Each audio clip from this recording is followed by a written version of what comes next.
these are huge. As promised, I'm taking you along on my first mushroom foraging journey. I signed up for this local course with my friend Leo, and we just had to wait until the weather was right for a course to be scheduled.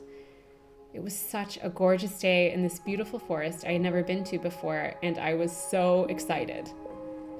There was actually a fairly large group there, so we got some instruction from our mushroom expert at the beginning. We were all wearing masks except for him, and then went out hunting on our own. There were mushrooms everywhere. Our instructor said he had hardly ever seen so many on one day. I found a lot of interesting things. At the beginning, we had talked about some common poisonous ones to avoid, but we're also encouraged to collect things we weren't sure of so he could identify them and explain them to the group later.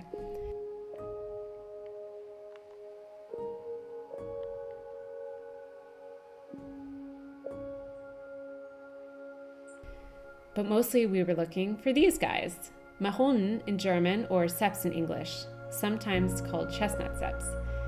I do want to give a big disclaimer here that I am in no way an expert and this is not an instructional video.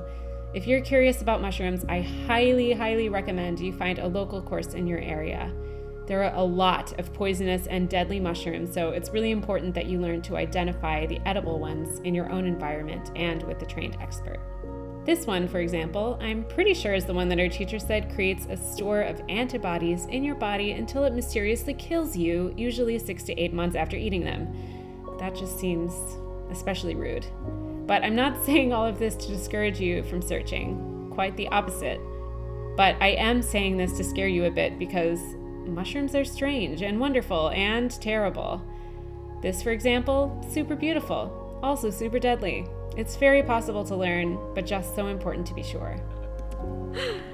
Das ist schön.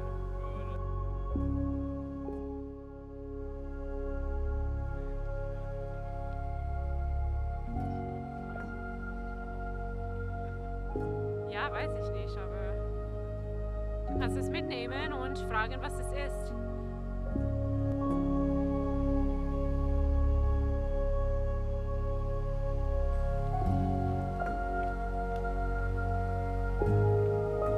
Mushroom man.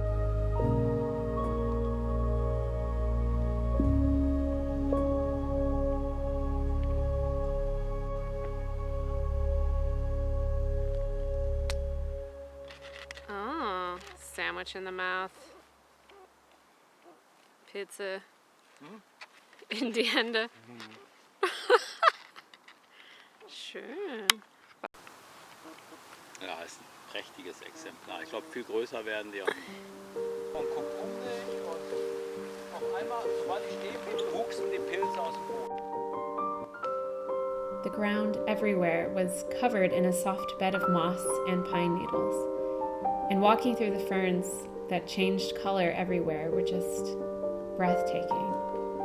I had to admit that Leo at first wasn't quite as patient as I was. Ich dachte, ich sehe nichts, ich bin blind, ich bin doof.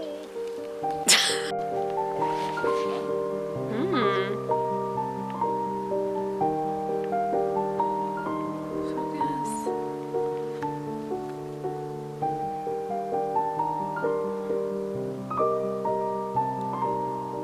Lass mal ein bisschen anticken, dass es sich bewegt. Hast du einen Film? Ja. Jetzt bewegt es sich ja wieder.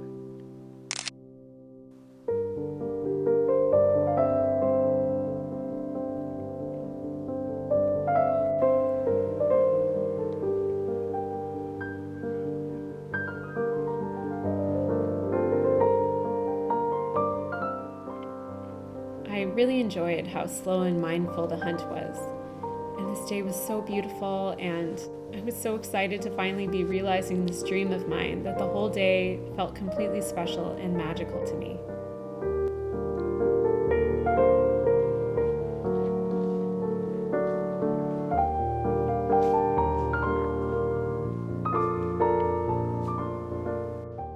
We collected for about 1.5 hours, and then it was time to meet back up with our group and instructor. We laid all of our mushrooms out on the ground and offered some to him that we couldn't identify. This guy knew everything about mushrooms, so many details. It was so impressive and inspiring, but also a bit overwhelming, especially in German. In the end, I only really feel that I learned to identify this one kind confidently, but that's already quite something. Wurde damals im Mittelalter ganz oft zu Pfifferlingen dazugesammelt. Die Leute haben dann hinter Verdauungsprobleme bekommen, weil alle Pfifferlingsarten sind schwer, liegen schwer im Magen. Wird der wahrscheinlich auch Schimmelsporen haben. Okay. Dann ist das nicht mehr gut. Ich würde gerne mit. When he came to check ours, it was clear that we hadn't falsely identified any of those, Yeah. so we were good to go. Eine Lamelle. Wenn da so ein Ventil dran ist? Wenn da ein Ventil dran ist? Nein, wenn vorne so ein Plastikstreifen.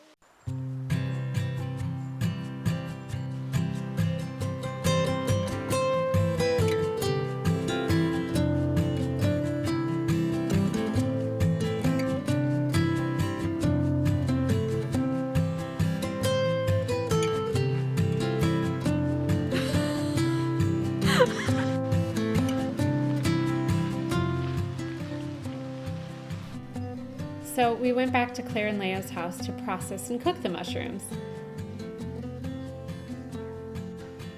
That's Claire, my friend and colleague who also happens to be American. We had a lot of cleaning to do as it was so hard to remove the pine needles from the mushrooms, and then we sorted them. The firmer ones were set aside to eat that evening, and the ones that were already pretty mushy had the foam removed and were cut up to be dried. This was the advice from our instructor, of course. We also found quite a few that had been eaten through by little worms or maggots, so we had some surprises. But this process was super important to my development in the area of wild foraging and wild food. As someone who has always been an urban dweller, we are so used to things coming in neat little packages looking perfect and uniform and clean, and that's obviously not how things look in nature at all. Many of the mushrooms had already been snacked on by a deer if they weren't eaten from the inside out already, and I actually didn't know until this day that you shouldn't wash mushrooms in water. But this is the world as it was designed, and it takes a bit of me getting out of my comfort zone to accept this, but that's what I'm here to do. So fresh, they're jumping out of the pot. So then we started cooking. We decided to cook them down and add herbs and spices to make a cream sauce to put over gnocchi.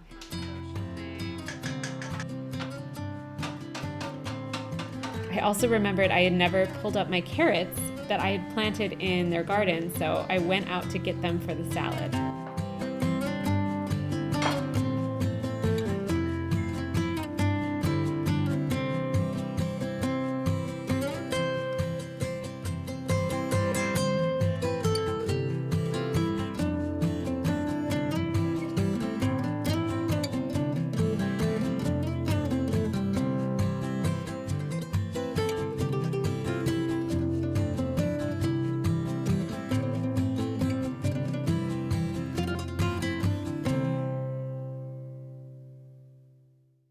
They were so delicious, and it was such a cool feeling to eat my first wild foraged mushrooms. After dinner, we put the mushrooms we wanted to dry in the oven overnight at a low temperature, only about 40 degrees Celsius.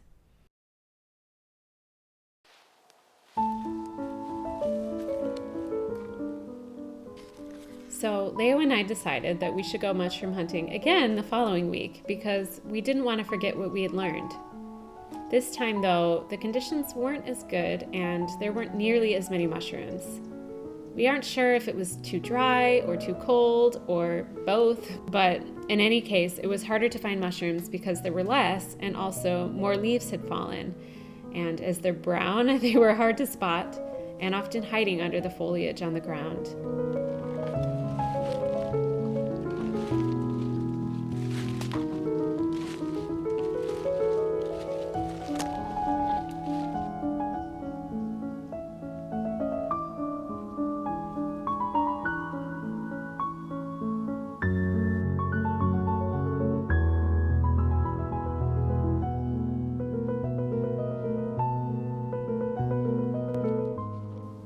The majority of the ones we did find were already infested with worms or maggots, so I was checking them all as I picked them.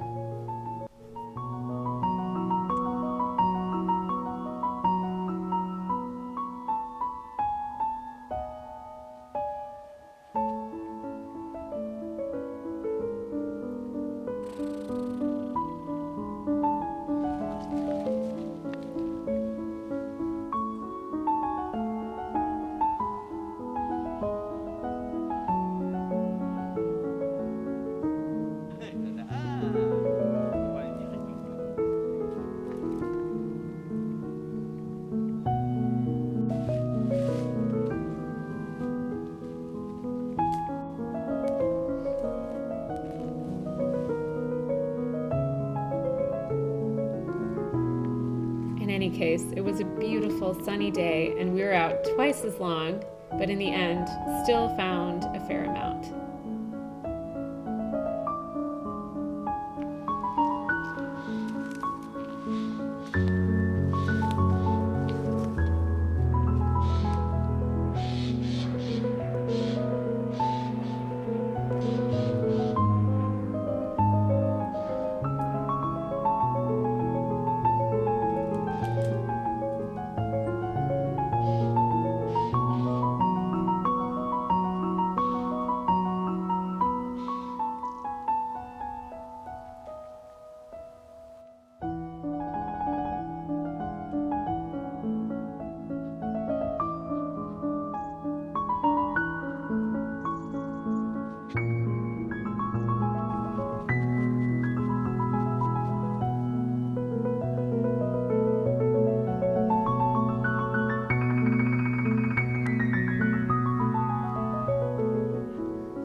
I again found some other interesting ones, including these ones that shoot their spores out when squeezed.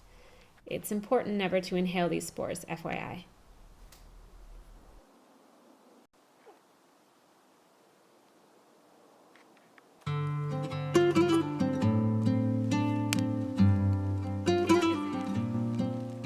I did find one spot that had tons of the ones we were looking for, although again, a lot of them were not usable.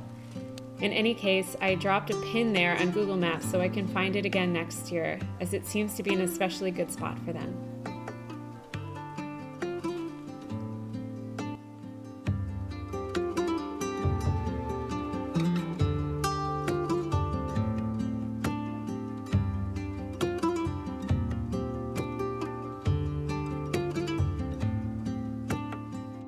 Then it was time to process them again, this time for mushroom risotto, which was hands down the best mushroom risotto I've ever had with that wild flavor, and I dried the rest.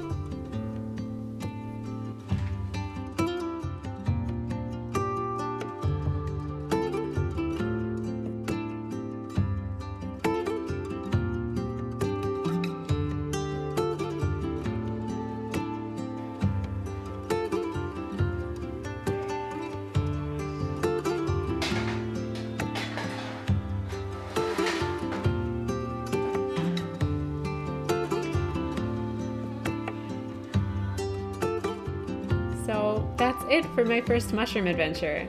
I can't wait to take more courses in the future and learn more about this weird and fascinating part of nature, and I totally encourage you to seek out a course in your area if you're interested.